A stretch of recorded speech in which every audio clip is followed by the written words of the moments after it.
Here we go again. Another amazing stories unwrapped. I'm always glad when you can join us at our house here in Naples. We have no other aim than to throw some inspiration your way. I know that life can be challenging. For me, it's sometimes downright tough, and it's occasionally overwhelming. I suspect it is for you too. So we're here joined by people from all over the world, folks like you and me, who not only want to survive, they want to thrive. Not only do they want to tough it out through the tough times, but to triumph over the tough times. So are you ready for another amazing story unwrapped to give you that midweek pick-me-up? Today, I want to remind you that you're living out your life before a watching world. Whether you're in your home, at the office, in the hospital, driving in traffic, or just at the grocery store checkout line, other people are watching you. And maybe you feel like you're sidelined today, put on the shelf, pretty much alone, maybe in a sick bed or confined to your home. And your world has just gotten really small. But I assure you, people are still watching you. Now, maybe your audience is really big, or it's only a handful. A nurse, a doctor, a pizza delivery man. Still, people are watching you. Maybe just a few, but they're watching you. And how you live your life before them can have a transforming effect. Let me prove that with a story I call The Irresistible Power of Courage. Winter blew frigid cold across the desolate plains of Armenia. And while the locals shivered before their fires, Roman legionnaires marched into the maelstrom of icy gale-force winds. Theirs was the famous Legio XII Fulminata, the thundering 12th Legion. These elite stormtroopers had carried their black shields, each emblazoned with a lightning bolt, across the world to form an impenetrable wall of steel between the Roman Empire and invading Persians from the east. But a more insidious danger faced the dying and decaying Roman world: the rise of Christianity, that strange new religion from Palestine that believed that a crucified Jewish rabbi had risen from the dead. He had ascended to heaven, was establishing a new kingdom on earth. And one day he was coming back as the Son of God, the King of Kings and the Lord of Lords. Even more dangerous to the old Roman world order was that this new religion called Christianity taught that their followers' first allegiance was to King Jesus, not to the Roman emperor, and that their first loyalty was to God's kingdom, not to Caesar's kingdom. So a frightened emperor decreed that his legions had to prove their loyalty to the Roman state by sacrificing to the old pagan gods and declaring that Caesar was himself a god. When his orders were delivered to the thundering legion, 40 Christian legionnaires refused. Their superiors angrily responded, "You alone, of all of Caesar's troops, defy him. Think of the disgrace you're bringing upon your legion." But they replied, to disgrace our Lord Jesus Christ is more terrible still. So the 40 were dragged to flogging post and beaten with whips. When they still refused to sacrifice to the pagan gods, their flesh was flayed open with hooks. When they still refused to deny Christ, when they refused to declare that their emperor was their God, their commanding general ordered them stripped naked on that bitterly cold winter's day, ordered them dragged out into the middle of an ice-covered lake.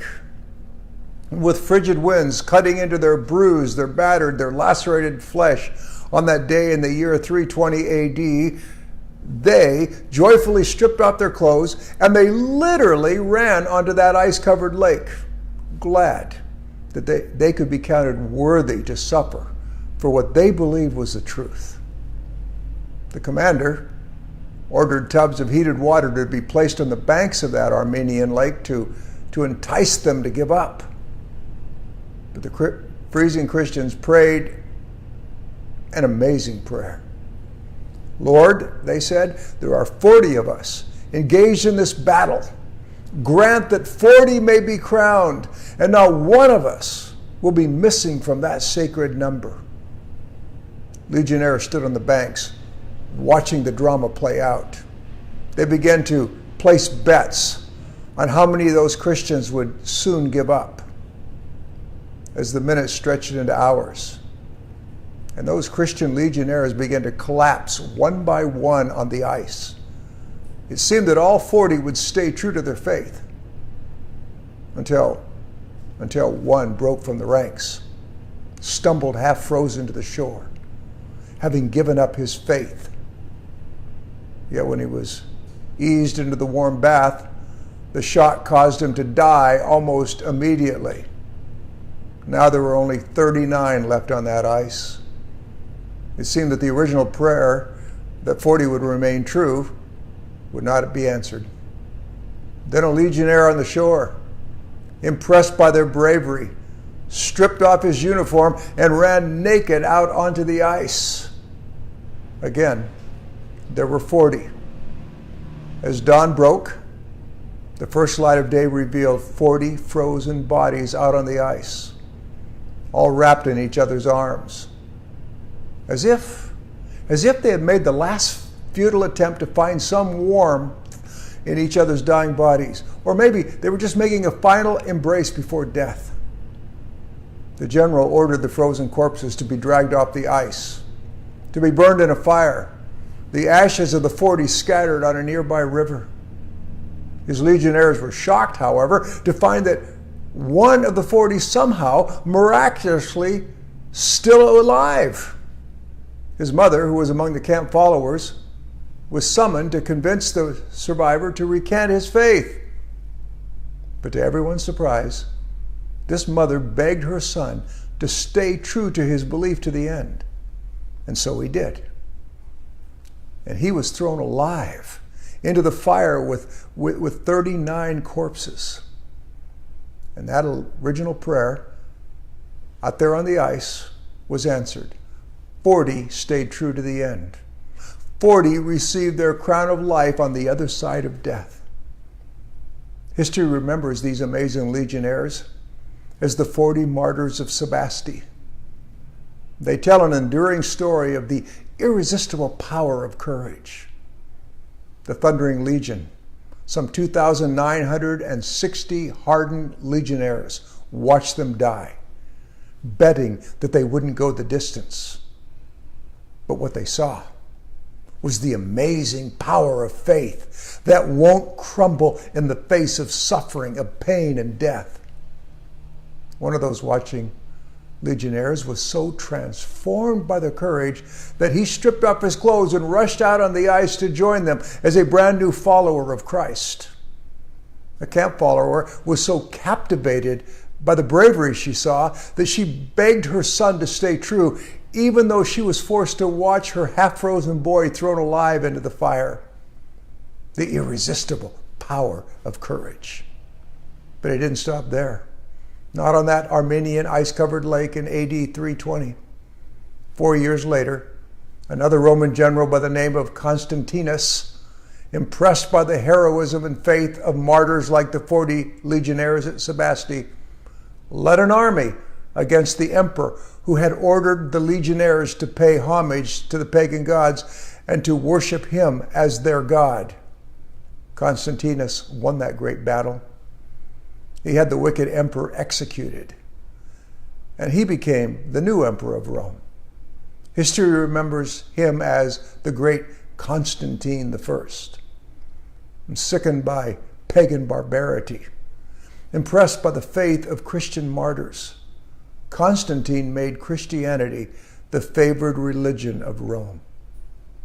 And 3 centuries later, after Roman Empire collapsed, the Christianity of those 40 martyrs at Sebaste helped Europe rise from the rubble of Rome to produce the great civilization that has enriched our world. The irresistible power of courage is not only amazing, it endures down through the ages to touch lives hundreds of years later, lives that we may never know. Some 2,960 legionnaires followed orders that winter's day and worshiped the emperor, but 40 did the right thing. Today you may be tempted to cave into pressure, to violate your conscience. Don't you dare. You may be tempted to throw in the towel, to give up the battle for your health, your marriage, your kids, your career, your dreams, your ministry, your mission, your faith. You might even be able to give up on your very life, but you can't.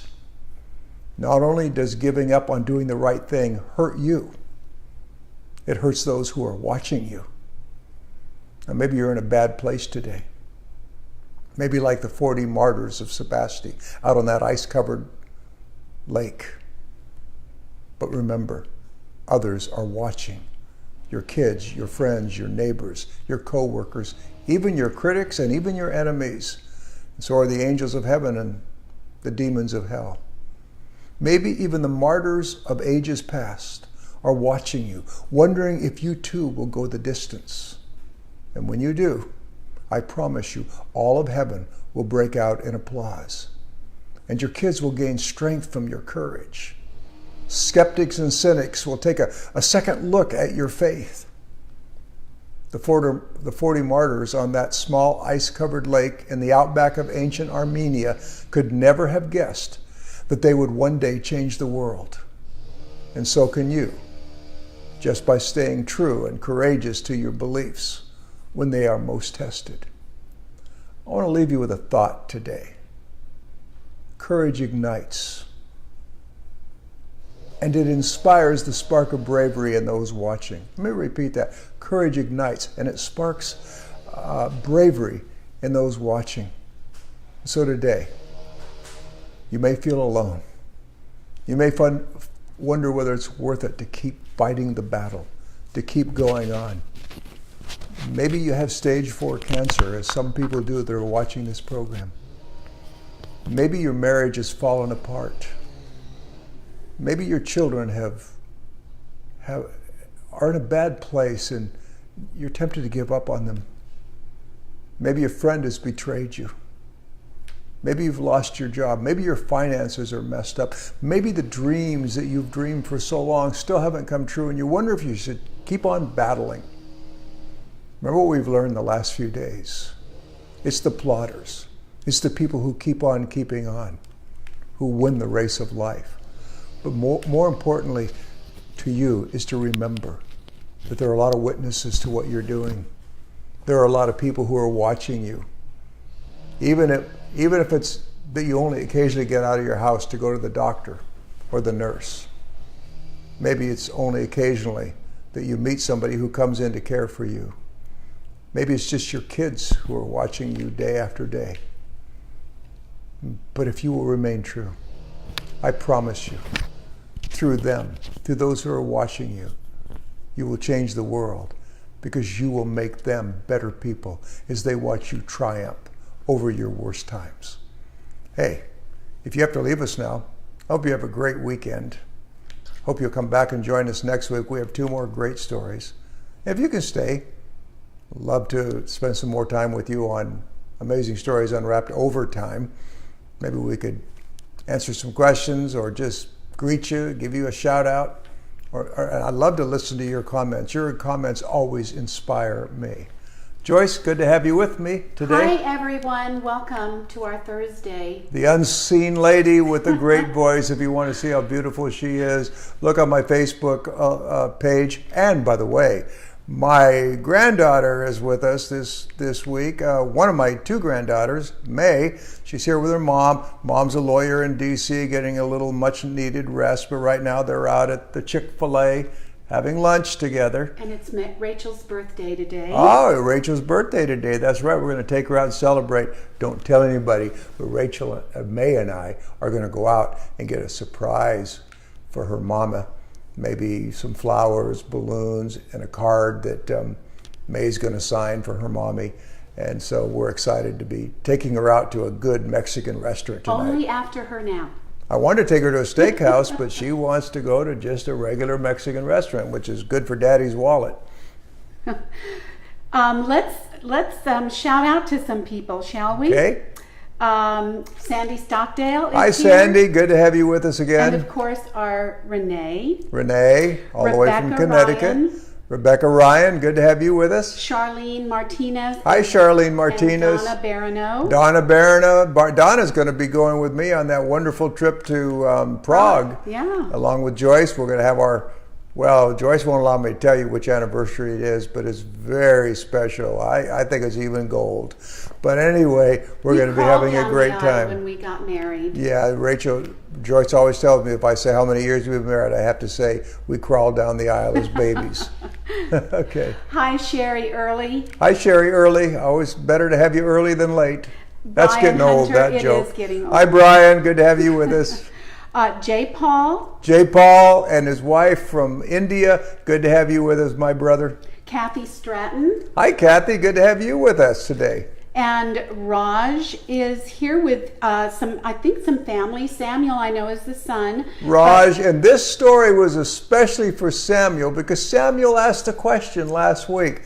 What effect can we have on people watching us when we do acts of courage? I hope, Samuel, this story really helped answer that question. Veronica and Julie, they're all watching with Raj from Bangalore. Hi, Veronica and Julie, all the way from Bangalore, one of the most beautiful cities in the world, up there, a little higher up in India where it's a bit cooler. Let's see. I know I saw a few others here. Joyce Brower Jones. Hi, Joyce. Hi, Joyce. The Welcome. same name as my wife. Or Joy.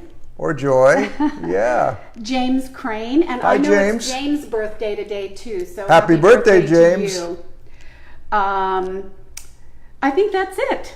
Well, Somebody said happy birthday to Rachel, so thank you, Renee. Thanks, Renee, for Rachel. Appreciate that. And by the way, others join us and don't sign up. A lot of people, hundreds of people are joining us, and others will be joining us later on. And so, a shout out to all of you who might join us later on. Renee has a comment. When I go through tough times, I find it very cathartic when I try to help someone else that's going through tough times. As the old saying goes, we reap what we sow. Hey, Renee, that's a great bit of advice. You know, the problem is, when we're going through tough times, we get into the woe is me attitude. We start getting down on ourselves, our perspective in life narrows down, and we become kind of self-absorbed. And let's just face it, we all have a tendency to be narcissistic. We all have a tendency to be self-focused. I remember the old prophet Elijah, when everything was going wrong, he just laid down and said, God, just kill me. I don't want to live anymore. And sometimes we all feel that way. And so when we feel that way, if we can take our focus from in on ourselves and out on other people, I always say this, rather than the focus going in, I want my focus to go up toward God and out toward other people. And when that happens, I'm no longer, I find that I get a new spring in my step, a new hope. And sometimes what I find out when I help other people is, you know, my situation isn't nearly as bad as other people's situation. And I begin to have more joy and more gratitude for my life that is not as bad as I thought it was. Sandy Stockdale says, our outlook, attitude speaks volumes, and that's very true. It does. You know, people are watching us. And you know, I want to say this too. Maybe not all of you have a Christian faith belief, but I want to say to those of us who do, those of us who tell other people when things are going well, how Jesus is inside of us and he makes a difference in our life. But then when things go wrong and they see us mope around and get discouraged and down, they kind of wonder how real our faith is. Whatever your faith is today, I'll tell you this, the proof of the pudding is always when you're going through tough times, not good times. And I'm not sure that you've already answered this, but I have a question written down here. When we are going through difficulty, how can we react in such a way that we inspire other people? I think Sandy said a little bit here that our actions and our actions speak louder than words. And So, and our attitude has a lot to do with it too. Well, and nothing inspires people more. I think you would all agree. We see it in movies. We read it in books. We read it, in spiritual and religious, the writing of the great religious books. But nothing inspires us more than to see somebody overcome. Because every one of us have so many things to overcome in this life. This life's not easy. This life has its difficulties, and it's what and I think God intended it to, so that we could grow. I sometimes say that we are God's workmanship. He has intention for us to end up life to be beautiful. He wants to show us off to all of heaven as His handiwork. And so, just like any artist might take a piece of clay and put it in the fire, shape it, beat it, use the file, the hammer, the chisel. So the bad times in our life are like hammers and files and chisels that build us and shape us into the person we're going to be. I love what St. James, the half-brother of Jesus, said. He said, we should continue to rejoice when troubles come our way. We don't rejoice in the troubles. No one should ever be happy about bad things happening. Yeah. But what we rejoice in is what they're going to do in our life. So we have to look always forward. And I like what St. James said. He said, for those who persevere. And the word persevere literally is an old Greek word that means to stay under the load. If you stay under the load, you become strong. But if every time you get under a load, you let it crush you, or you try to get out from under it, take the easy way out, you'll never grow strong. There are several more people watching us. John Hilborn. Hi, John. Tulsa. Good to have you with us. John's an old friend from Tulsa. Yes. And Jason Peasley joined us. Hey, Jason. Jason's an old friend. We had a wonderful Christmas at our house. I remember years ago with Jason. He stayed with us when he didn't have another place to stay, and Jason became one of our friends. And Renee says we have wonderful folks from the Daily Encouraging Word watching in a watch party, and they're from India, Hawaii, South Africa, USA, and Canada. Well, that makes it very international. Listen, every one of us needs a daily encouraging word. And by the way, that's one of the things we can do when we're all going through difficulties. We can encourage others that are going through the same difficulty. As I often say, God never allows us to go across the desert, but He doesn't want to use us to help other people go across the same desert. There are no wasted experiences in life. Even the bad experiences have value if they make us better, and if they also allow us to have empathy for other people going through stuff and encourage them to go through the thing too. Hey, Diane Shelton from the Watch Party. Hi, Diane. She's from Tennessee. Hello, welcome. Tennessee's kind of like another country too. Good to have you with us, Diane.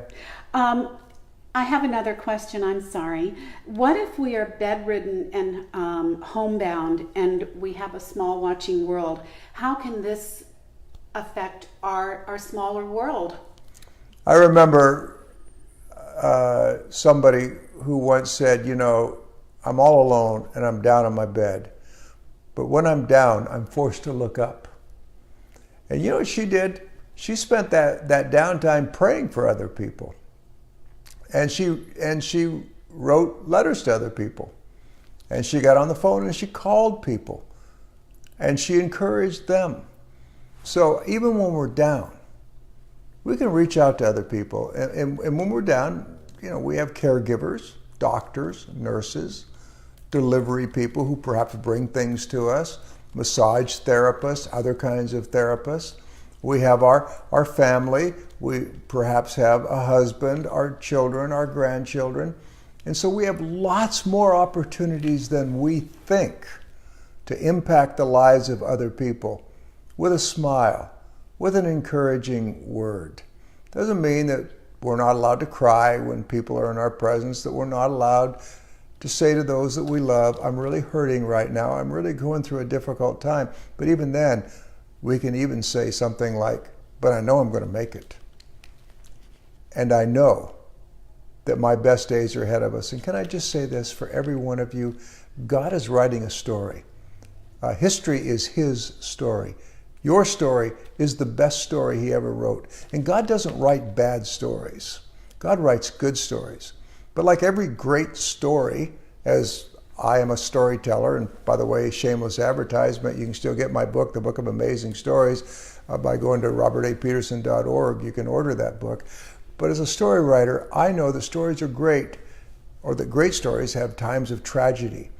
They have times when we wonder whether the central character is going to make it, whether he's going to survive, whether he's going to overcome. That's what makes stories great. But I'll tell you this and God does the same thing in our life when he writes our story, but I'll tell you this. I tell you that the best lines are yet to be written. And there will be a happy ending, particularly for those of us who believe in this God who writes our story. There's going to be a happy ending. And I know this, that even if my life were to be lost, I know on the other side I would meet him face to face. So my life is going to have a happy ending no matter what. Well, and Renee just reiterates that by saying, I've learned from you that my next chapter will be my best chapter. It really will, and it really will. I get so excited knowing that God had been writing my story, that God knew me before I was ever created in my mother's womb, that God loved me 2,000 years ago when he sent his son to this earth for me. And you know what? I know that on the other side I'll see the one who made me for himself. So every morning I get up excited. What's going to happen today? Sometimes it's not good news. Sometimes I experience pain. I experience loss. I've been through extremely difficult times in my life. Those of you who know me know my story. You know that I was born out of wedlock, that I was abused, I was sodomized, I was taken from home to home to home. That you know that I know pain and disappointment and fear and loss. But through it all, God was shaping me. And I believe making me be the kind of person that I hope can give some encouragement to you. People ask me that all the time. Bob, why is it you are so compassionate or encouraging? Because I know what it's like to hurt. And I know that God has raised me up to lift you up. That's the only reason we do this program, is to lift people up.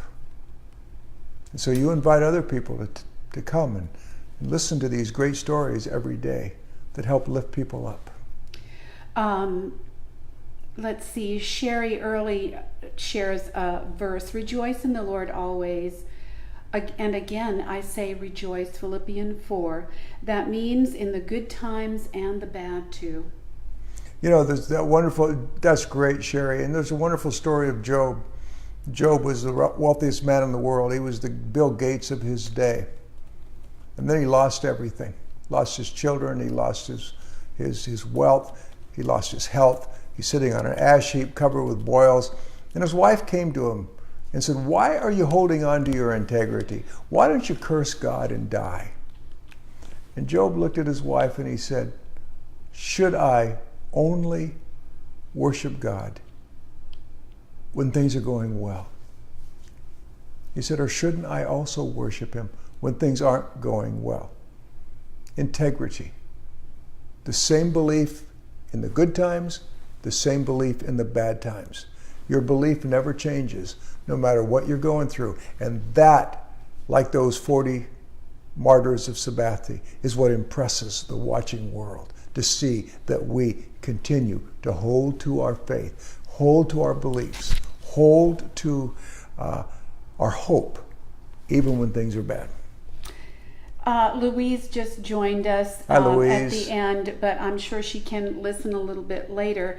But that is it. I mean, there are a few comments thanking you for sharing and that they're blessed. I know You're Raj so said welcome. that he was thankful that you are sharing with us from God's Word and from your heart.